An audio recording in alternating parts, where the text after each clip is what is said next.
بسم اللہ الرحمن الرحیم۔ اسلامی تاریخ 21 شعبان المعظم۔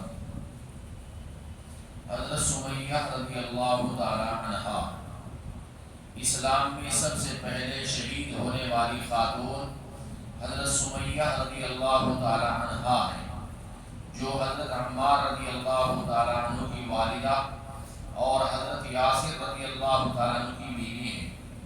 یہ خاندان وہ ہے جس نے شروع زمانے میں اپنے اسلام کو ظاہر کر دیا تھا۔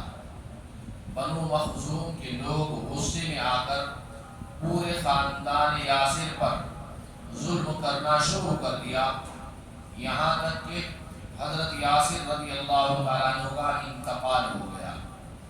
تکالیف ظالموں کی طرف سے ظلم برداشت کرتے کرتے اسلام کی خاطر انتقال کر گئے۔ حضرت سمیہ رضی اللہ تعالیٰ عنہ قریش کے خاندان ابو حذیفہ کی باندی تھی۔ ان لوگوں نے آزاد کر کے حضرت یاسر سے نکاح کر دیا تھا۔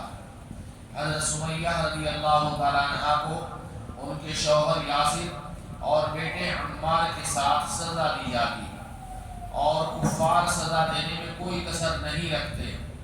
جب حضور اکرم صلی اللہ علیہ وسلم کا گزر اس مظلوم خاندان پر ہوتا تو حضور اکرم صلی اللہ علیہ وسلم انہیں صبر کرنے کی تلقین فرماتے، یعنی صبر کرو، اور جنت کی بشارت دیتے۔ ایک مرتبہ اسی طرح ان تینوں کو سزا دی جا رہی تھی کہ ابو جہل وہاں سے گزرا۔ اس نے حضرت سمیہ رضی اللہ تعالیٰ عنہ کو بری گالی دی اور نیزہ مار کر انہیں شہید کر ڈالا۔ یہ اسلام میں پہلی شہادت تھی۔ اللہ کی قدرت زمین سے پودا کو رکاتا ہے۔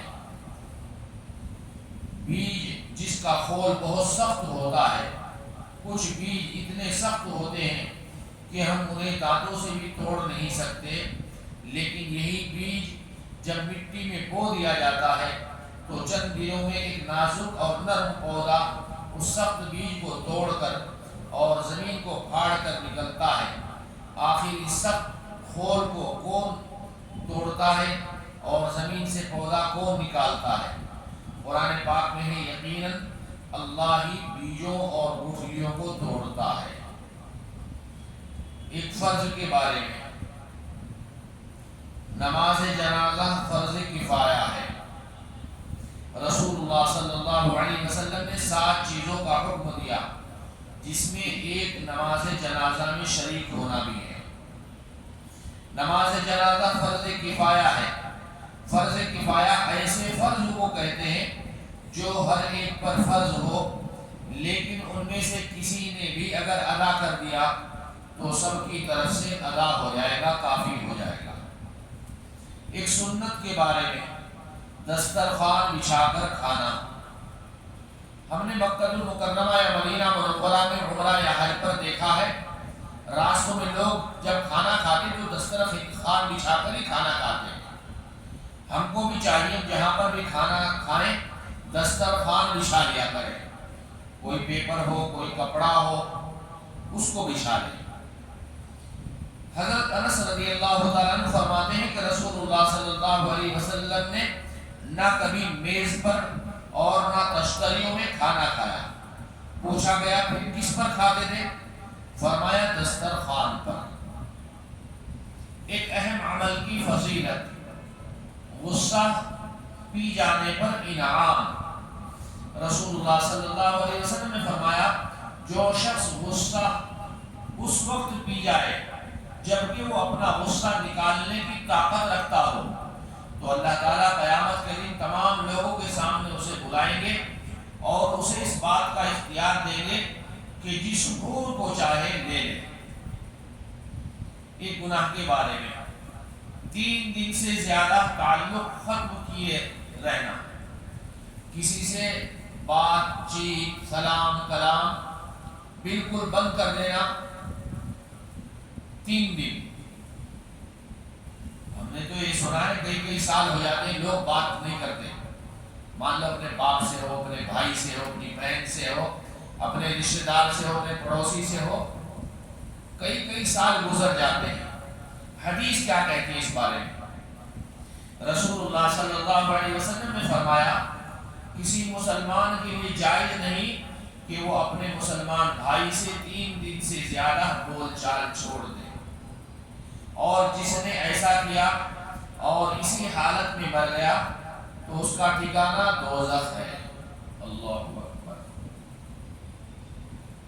دنیا کے بارے میں، دنیا سے بے رغبتی کا فائدہ، یعنی دنیا میں کوئی دل ہی نہیں لگانا۔ رسول اللہ صلی اللہ علیہ وسلم نے فرمایا دنیا کی خواہش کا نہ ہونا جسم اور دل کے لیے راحت ہے، یعنی بہت اچھا ہے، اور دنیا کی آرزو اور امید غم اور رنج کو بڑھاتی ہے۔ آخرت کے بارے میں مشرکین کی بدحالی، اور قرآن میں اللہ تعالیٰ فرماتے ہیں بے شک یہ مجرم یعنی کافر و مشرک لوگ بڑی گمراہی اور بے عقلی میں پڑے ہیں، جس دن یہ لوگ اپنے چہروں کے بل آگ میں گھسیٹے جائیں گے اور کہا جائے گا کہ دوزخ کی آگ کے لپیٹنے کا مزہ چکھو، بے شک ہم نے ہر ایک چیز مقررہ انداز کے مطابق پیدا کی ہے، اور ہمارا حکم تو بس پل جھپکنے کے وقت میں جاری ہو جاتا ہے۔ اللہ کی طرف سے ذرا سا اشارہ ہوتا ہے اور فوراً ہی اس پر عمل شروع ہو جاتا ہے۔ طب نبوی سے علاج، ٹھنڈے پانی سے بخار کا علاج۔ آپ ڈاکٹروں کے پاس جاتے ہیں بخار کے لیے تو ڈاکٹر کہتے ہیں کہ پانی کو بھگو کر کپڑے کو اپنے سر کے اوپر رکھو اور بدن پر صاف کرو۔ رسول اللہ صلی اللہ علیہ وسلم نے فرمایا تم میں سے کسی کو جب بخار آئے تو سحری کے وقت ٹھنڈے پانی یعنی اس کے بدن پر 3 رات تک چھڑکا جائے۔ آج جدید طریقہ علاج کے مطابق ڈاکٹر حضرات بھی بخار کے مریض کے سر پر ٹھنڈے پانی کی پٹی رکھنے کا مشورہ دیتے ہیں۔ اللہ کے نبی کی اس سنت کو آج ڈاکٹر لوگ بھی بتاتے ہیں کیسا کیا جائے۔ اللہ عمل کی توفیق عطا فرمائے۔ سبحان اللہ و بحمدہ، سبحانک اللہم و بحمدک، ونشہد ان لا الہ الا انت، نستغفرک و نتوب الیک۔ سبحان ربک رب العزة عما یصفون، وسلام علی المرسلین، والحمد للہ رب العالمین۔